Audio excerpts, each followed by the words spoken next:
Good morning students. आज हम इतिहास विषय में बीए पाठ प्रथम की प्रथम पुस्तक भारत का इतिहास को पर चर्चा करेंगे। और हमारा आज का जो टॉपिक है वो है चोलकालीन शासन व्यवस्था और उसकी संस्कृति। हमने पहले जितने भी वीडियो देखे, इसके पहले 2 वीडियो देखे हैं, उसमें हमने चोलकालीन शासकों के बारे में चर्चा करी थी। तो चोलों का जो शासन था प्राचीन भारत के सुदूर दक्षिण भारत में शासन करने वाले थे ये राजवंश, और इसमें चोल वंश का स्थान महत्वपूर्ण था। दक्षिण भारत के जिस प्रदेश में चोल वंश का राज्य था उस प्रदेश को चोल मंडल कहा जाता था, और उसमें आधुनिक तंजौर और तिरुचिरापल्ली तथा पड्डुकोट राज्य का कुछ भाग सम्मिलित था। चोल वंश में अनेक प्रतिभाशाली शासकों का उदय हुआ जिन्होंने अपनी राजनीतिक उपलब्धियों से दक्षिण तथा उत्तरी भारत के इतिहास को प्रभावित किया। तो इसका जो हमने प्रथम शासक के बारे में पढ़ा था, चोलों का प्रथम शासक, सर्वप्रथम जो शासक हुआ था उसका नाम था करिकाल, और अंतिम जो शासक हुआ था वो था राजेंद्र तृतीय। राजेंद्र तृतीय जब सिंहासन पर बैठा तो वो एक अंतिम स्वतंत्र शासक था। उसके समय में आंतरिक स्थिति एकदम निर्बल हो गई थी, और इसका लाभ उठाकर जो निकटवर्ती राज्य हैं उन्होंने अपना विस्तार करना प्रारंभ कर दिया था। गणपति काकतीय ने कांची पर अधिकार कर लिया, और इसी समय पांड्य नरेश जयवर्मन सुंदर पांड्य ने चोल राज्य पर आक्रमण कर राजेंद्र तृतीय को अपनी अधीनता स्वीकार करने के लिए विवश कर दिया। तो इस प्रकार चोल नरेश जो थे पांड्यों के सामंत बन गए और चोलों की स्वतंत्रता का अंत हो गया। अब ये तो हमने इसकी स्टार्टिंग पढ़ी कि किस तरह से फर्स्ट शासक करिकाल था और अंतिम शासक राजेंद्र तृतीय था। अब इस वीडियो में हम इनकी शासन व्यवस्था के बारे में पढ़ेंगे। तो चोलों की जो शासन व्यवस्था थी उसका स्वरूप राजतंत्रात्मक था।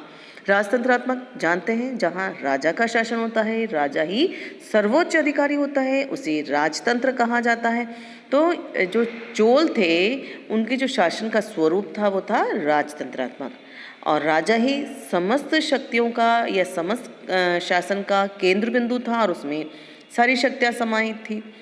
चोल जो नरेश थे बड़ी बड़ी उपाधियाँ धारण करते थे।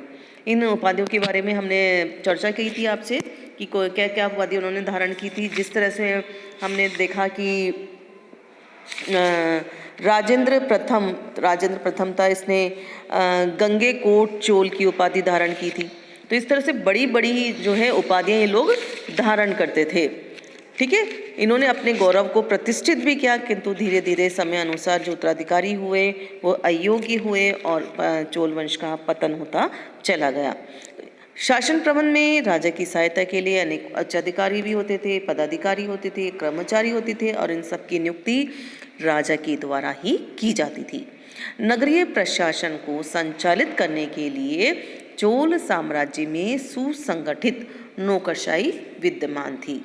पदाधिकारियों को और कर्मचारियों को नगद वेतन के स्थान पर जमीन जायदाद प्रदान की जाती थी। प्रजा की स्थिति जानने के लिए सम्राट कभी कभी दौरे भी किया करते थे। चोल नरेश प्राय अपने जीवन काल में ही अपने जो योग्य पुत्र थे उसको अपना युवराज घोषित कर देते थे, और युवराज क्या करता था, राजा के कार्यों में सहायता प्रदान करता था। शासन व्यवस्था को सुचारू रूप से चलाने के लिए संपूर्ण साम्राज्य को अनेक मंडलों में विभक्त किया। मंडल को क्या कहा जाता था, प्रांत, या प्रांत को मंडल कहा जाता था, कैसे भी आप मान लीजिए। और प्रत्येक प्रांत को कोटुम में विभक्त किया गया था, और कोटुम जिलों में, नाडुओं में विभक्त थे। तो अपना पॉइंट कैसे बनेगा, मंडल, मंडल के बाद कोटुम, कोटुम के बाद नाडु, और नाडु के बाद कुर्रम। कुर्रम गांव का जो समूह होता है उसको कुर्रम कहते थे। मंडल का शासन राजा द्वारा नियुक्त किए गए प्रांतपति द्वारा संचालित होता था। ये प्रांतपति वैसे तो राजकुमार अथवा राजवंशी लोग ही होते थे, और कभी कभी विजित देश के जो राजा होते थे उनको भी प्रांतपति बना दिया जाता था। मंडलों से लेकर ग्रामों तक की शासन उनकी सभाओं द्वारा संचालित होता था। नाडु की सभा को नाट्टर और नगर की सभा को नक्स्तार कहा जाता था। ग्राम की सभा उरार कहलाती थी। दान में दिए गए ग्राम चतुर्वेदी मंगलम कहे जाते थे। इनका प्रबंध सभा संस्था करती थी और इसके जो अतिरिक्त जो व्यापारी और शिल्पी होते थे ना, उनकी सभा अलग से होती थी और उनकी सभा को श्रेणी या पूग कहा जाता था। क्या कहा जाता था? श्रेणी या पूग कहा जाता था। और शासन प्रबंध में इनका भी महत्वपूर्ण स्थान होता था। ग्राम प्रशासन के बारे में चर्चा करेंगे कि ग्राम जो शासन था, चोल शासन व्यवस्था की एक प्रमुख विशेषता था। चोल साम्राज्यों के ग्रामों में प्रशासन में जनतंत्र विद्यमान था। उरार और सभा नामक ग्राम सभाएं अपनी समितियों द्वारा ग्राम का शासन संचालन करती थी और इन्हें बेरियम कहा जाता था। अच्छा, इसके लिए ग्राम प्रशासन के लिए भी समितियाँ होती थी। उनके नाम थे स्थायी समिति, तड़ाक समिति, कृषि समिति, न्याय समिति आदि अनेक समितियाँ होती थी। और इन समितियों के जो सदस्य होते थे, जो ग्रामीण जनता के द्वारा ही निर्वाचित किए जाते थे। इन समितियों के सदस्य निर्वाचित होने के लिए उनमें योग्यता भी होना अनिवार्य था और सदस्यों का निर्वाचन लॉटरी के द्वारा किया जाता था। ग्राम सभाओं पर बहुत सारी जिम्मेदारी होती थी। ये सिंचाइयों के लिए कुएं, नहर, तालाबों का निर्माण करती थी, ग्रामों की जनता की और फसल की रक्षा करती थी और भूमि कर को इकट्ठा करके राजकोष में जमा करती थी। ग्राम के मुकदमों को सुनती थी। इसके अलावा हाट का प्रबंध करती थी।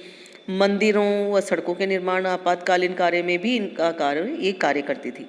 ग्राम सभाओं को अपने कार्य में पूर्ण स्वतंत्रता थी और राजा साधारणतः उसके कार्य में कोई हस्तक्षेप नहीं करता था। इसके पश्चात राज की आय व्यय क्या थी कि राजभूमि जो है, आय का जो मुख्य स्रोत था वो उपज का 1/6 से 1/3 भाग तक होता था। भूमि कर अनाज या मुद्रा के रूप में लिया जाता था। अकाल या बाढ़ द्वारा फसल नष्ट होने पर भूमि कर को कम या माफ कर दिया जाता था। भूमि कर के अलावा व्यापारियों से चुंगी कर वसूल कर लिया जाता था। राज्यों के खानों, वनों और सिंचाई साधनों से भी राज्य को काफ़ी आय होती थी। इस आय का अधिकांश भाग सेना और नागरिक सेवा पर खर्च किया जाता था। इसके अलावा सड़कों, बांधों, तड़ागों, मंदिर आदि बनवाने में भी पर्याप्त धन व्यय किया जाता था। इसी तरह से जो न्याय व्यवस्था थी वो सुसंगठित थी। न्याय प्रदान करने का जो कार्य था स्थानीय संस्थाओं के जिम्मे में था। इसके निर्णय के विरुद्ध, अगर आपको निर्णय के विरुद्ध जाना है तो राजा के पास जा सकते थे। जूरी व्यवस्था थी उस समय। दंड विधान उदार था और हत्या के आरोपी को 16 गायों का मूल्य के बराबर अर्थदंड देना होता था। सैनिक व्यवस्था भी संगठित सेना थी। लगभग 1.5 लाख के आसपास सेना थी। सेना के कई भाग थे: अंगरक्षक सेना, अश्वारोही, हस्ती सेना, धनुर्धरी। इन सेना को राज्य के विभिन्न भागों में रखा जाता था। अच्छा, सैनिक छावनियों को कड़गम कहा जाता था। आप लिख लें इसको, कड़गम किसे कहा जाता था? सैनिक छावनियों को कड़गम। देखिए मैंने इसमें भी आपके लिख रखा है, कड़गम कहा जाता था। और जो प्रधान सेना नायक होता था उसको कहा जाता था महादंड नायक। और ये क्या करता था? युद्ध के समय राजा की सेना का नेतृत्व करता था। इनके पास शक्तिशाली नौसेना भी थी। अब है चोलकालीन उस समय क्या संस्कृति थी, सामाजिक जीवन में क्या रहा। जैसे आमतौर पे 4 वर्ण होते थे, उसी प्रकार से 4 वर्ण विद्यमान थे, लेकिन कई मिश्रित जातियाँ और उपजातियाँ भी बन गई थी। मतलब नवीन जातियों का भी उदय हो गया था। व्यवसायी जातियों में इंदगाई और वलंगई जाति प्रमुख थी। जातियाँ कई उपवर्गों में विभक्त थी और समाज में जातियों के आधार पर मोहल्ले भी बने हुए थे। सभी जगह होता है, जैसे समाज में ब्राह्मणों को विशेष अधिकार प्राप्त था और शूद्रों का जो है अनेक प्रतिबंध थे। अच्छा, विवाह सजातीय होते थे लेकिन अंतरजातीय विवाह भी होते थे। नॉर्मली एक पत्नी प्रथा प्रचलित थी, किंतु जो राजवंश थे या धनी वर्ग थे उनमें अधिक पत्नियां भी वो लोग रखते थे। अच्छा, चोल काल में दास प्रथा प्रचलन में थी, किंतु दास जो थे वह अत्याचारों से मुक्त थे। सती प्रथा का भी अभिलेखों में उल्लेख मिलता है। चोल नरेश परांतक तृतीय की जो रानी थी वंदन, वह अपने पति के साथ सती हो गई थी। वैसे आमतौर पर ये एक लोकप्रिय नहीं थी है। और ये जो हिंदू धर्म का युग था इस समय चोल काल, धार्मिक जीवन के बारे में अगर हम चर्चा करें तो, और शैव वैष्णव धर्म का भी विकास हुआ था। चोल नरेश शैववतावलंबी थे, किंतु धार्मिक दृष्टिकोण से वे उदार थे और उन्होंने अनेक मंदिरों का भी निर्माण कराया था। कुलोत्तुंग प्रथम ने बौद्ध विहार को एक गांव दान दिया था और चोल साम्राज्य में शैव और वैष्णव धर्म के मतावलंबियों को अपनी उपासना करने के लिए पूर्ण स्वतंत्रता प्राप्त थी। और जो हवन चलते थे ना, यज्ञ, उसका प्रचलन अब कम हो गया था और राजाधिराज प्रथम द्वारा एक अश्वमेध यज्ञ किया गया था, उसका उल्लेख हमें अभिलेखों से मिलता है। अब साहित्य के ऊपर अगर हम चर्चा करेंगे तो इस समय इसमें तमिल साहित्य की अभूतपूर्व उन्नति हुई थी और यह काल जो था तमिल साहित्य का स्वर्ण युग कहा गया। इस काल में अधिकांश ग्रंथ और लेख जो है तमिल भाषा में लिखे गए थे। इस समय के संस्कृत ग्रंथों में वेंकट माधव रचित ऋग्वेद का भाष्य उल्लेखनीय था। इस युग के तमिल साहित्य सृजन में हिंदू, जैन और बौद्ध धर्म के साहित्यकारों का समान योगदान था। कुलोत्तुंग तृतीय के शासनकाल में कंबन नामक विद्वान ने रामावतरम नामक ग्रंथ की रचना की। इसी समय जनगोचर नामक विद्वान ने कलिंग तुनिंग नामक ग्रंथ लिखा, जिसमें कलिंग विजय का उल्लेख है। इसी तरह से पुंगेलिंद ने नामक कवि ने नल की कथा पर आधारित नलवेम्ब नामक ग्रंथ लिखा और सैलिकिलर नामक विद्वान ने शैव सिद्धांत का प्रतिपाद करते हुए पूर्या पुराणम नामक ग्रंथ लिखा।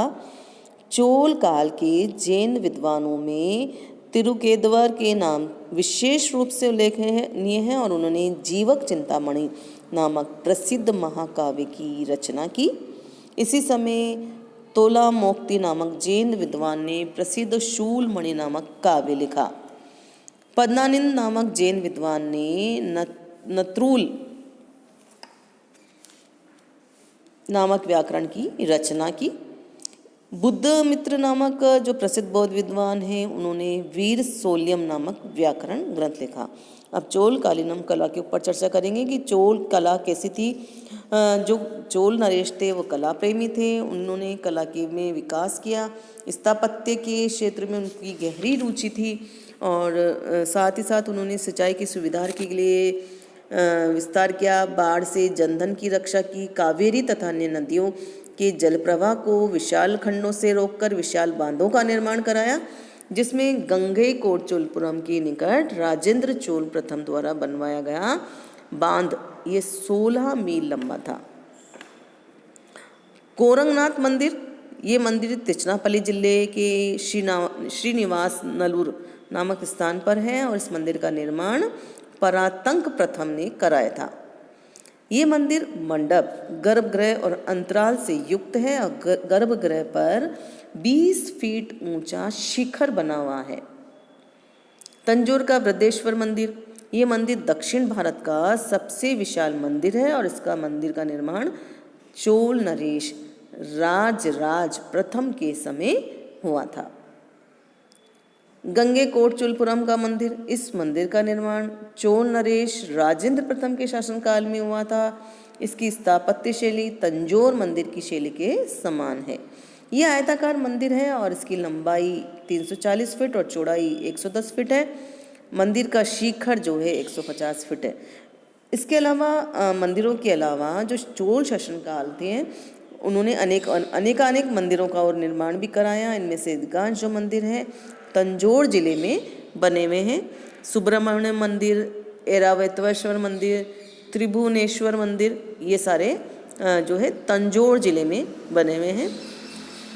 चोल काल में मंदिरों के साथ साथ मूर्तियों का भी निर्माण हुआ। इस काल में बनी नटराज की मूर्ति अपने सौंदर्य के लिए प्रसिद्ध है। इसके अलावा विष्णु, गणेश, यक्ष, अप्सराओं आदि की जो मूर्तियां हैं इस काल में बनाई गई। तो स्पष्ट है कि चोल कालीन जो शासक थे उन्होंने अपनी राजनीतिक उपलब्धियों के साथ साथ कला और संस्कृति के क्षेत्र में भी उल्लेखनीय या महान उपलब्धियां हासिल की। धन्यवाद।